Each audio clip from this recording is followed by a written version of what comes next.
السلام عليكم ورحمة الله وبركاته. أهلا وسهلا بكم. النهاردة هنتكلم عن موضوع بيمس كل الناس. كل واحد جواه دايما بيسأل نفسه ازاي أقرب من ربنا. وفي ناس تفتكر إن عملية القرب من ربنا عملية صعبة جدا. لا، دي العملية أسهل مما يكون. عملية القرب من ربنا يا جماعة، العلاقة بين العبد وربه دي علاقة خاصة ما يتدخلش فيها عبد تاني. ربنا سبحانه وتعالى جعل علاقة خاصة بين العبد وربه.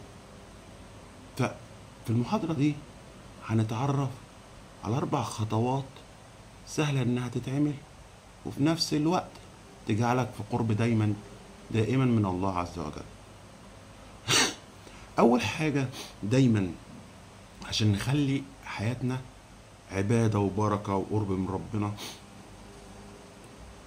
لازم نعمل 4 حاجات، 4 خطوات. الخطوة الأولى دايما في النية.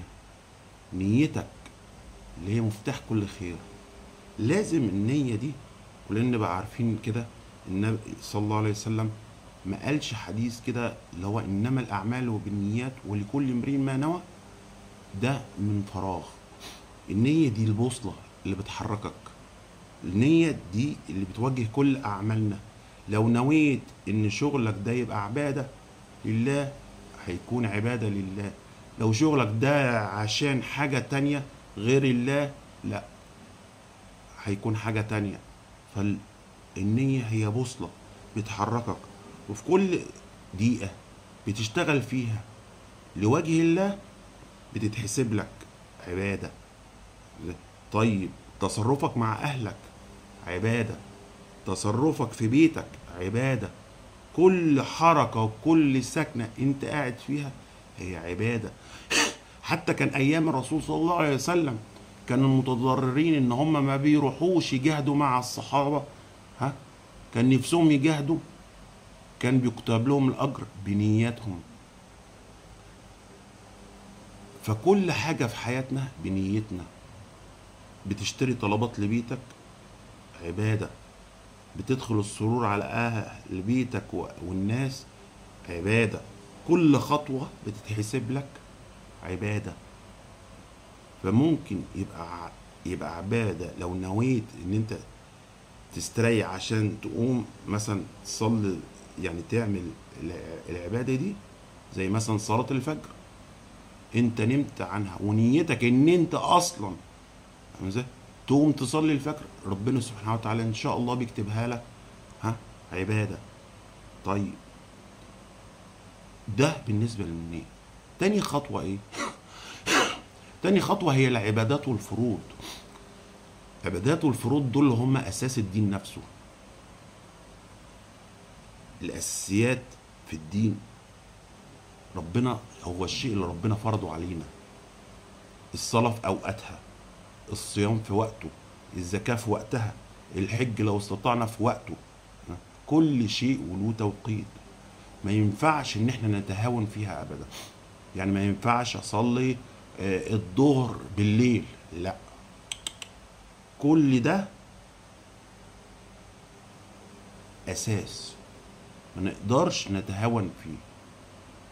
ربنا سبحانه وتعالى ممكن يسمح في اي حاجة، لكن الصلوات مستحيل. ليه؟ الصلاة دي اساس، دي الصلاة بينك وبين ربنا.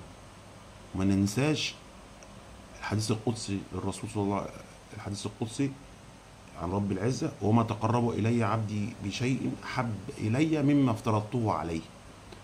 فالفروض دي مش مجرد حركات احنا بنأديها، لا، دي فرصة للتواصل المباشر مع رب الخلائق، مع ربنا سبحانه وتعالى.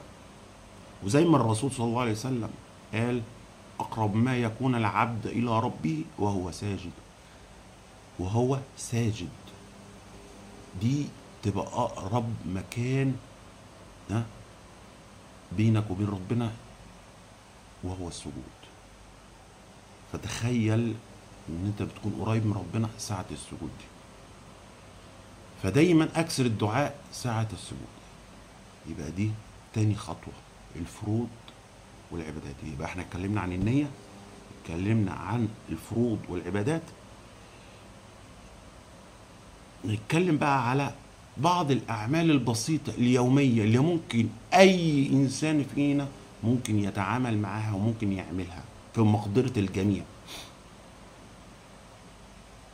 التبسم في وجه الناس، إن أنت بتتبسم، تبسمك في وجه أخيك صدقة. التبسم بيعطي الأمل للإنسان، بيعطي الاحترام للإنسان، مش محتاجة مجهود منك، لكن بتزرع محبة وود، وده بيتحسب لك صدقة. طيب ايه كمان؟ افشاء السلام، ان انا افشي السلام على كل من اعرفه وما لن اعرفه. فاهم ازاي؟ الرسول صلى الله عليه وسلم قال لا تدخلوا الجنة حتى تؤمنوا ولا تؤمنوا حتى تحبوا. ألا أدلكم على شيء إذا فعلتموه تحاببتم؟ أفشوا السلام بينكم. دي قيمة السلام، دي قيمة المحبة. تالت حاجة مساعدة الآخرين. شلت حاجة من الأرض نقلتها من هنا لهنا، ساعدت جارك في حاجة معينة، مدحت في زميلك في الشغل، عملت عمل بسيط فيه خير للناس، كل ده أجره عظيم عند الله. ربنا سبحانه وتعالى بيقول وما تقدموا لأنفسكم من خير تجدوه عند الله. اللي بتعمله خير يا جماعة بينصب في مصلحتكم عند ربنا، ما بيضيعش. اوعى تفتكر ان حاجة بتضيع. احصاه الله ونسوه. ما لهذا الكتاب لا يغادر صغيرة ولا كبيرة إلا أحصاها ووجدوا ما عملوا حاضرا ولا يظلم ربك أحدا. طيب كل ده خطوات بسيطة. طب إيه الخطوة الرابعة؟ الذكر والقرآن. الذكر والقرآن دول غذاء للروح، زي ما بتحتاج كده الأكل والشرب والمية والكلام ده كله غذاء للجسد. الذكر، ذكر الله عز وجل، والقرآن اللي هو كلام الله عز وجل، ده غذاء لأرواحنا عشان تفضل حية ومطمئنة بإيه؟ بقرب الله عز وجل. ممكن تذكر ربنا في أي وقت، في أي ميعاد، وانت سايق، وانت رايح شغلك، وانت بتجهز الشاي، وانت مستني حد، وانت راكب المواصلات، كل حاجة ذكر الله متاح في أي وقت، فسهل إن احنا نعمله يا جماعة. ألا بذكر الله تطمئن القلوب. مش عاوز قلبك يبقى مطمئن؟ ما هو في أعظم وأحسن وأحن من ربنا عشان يطمئن قلوبنا؟ ذكره بيطمئن القلوب. طب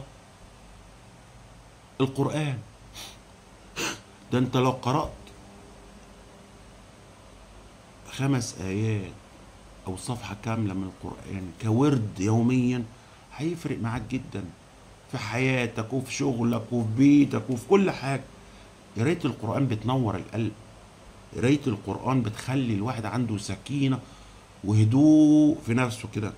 النبي صلى الله عليه وسلم قال اقرأوا القرآن فإنه يأتي يوم القيامة شفيعا لأصحابه. القرآن كل حرف فيه بحسنة، ما بالك صفحة بتتكون من 1500 حرف. يعني شوف عد انت بقى، اضربها في 10 15,000 حسنة.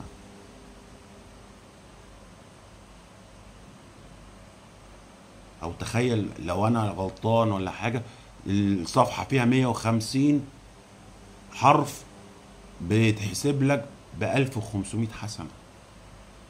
يا جماعة كنز والله، ما نسيبوش.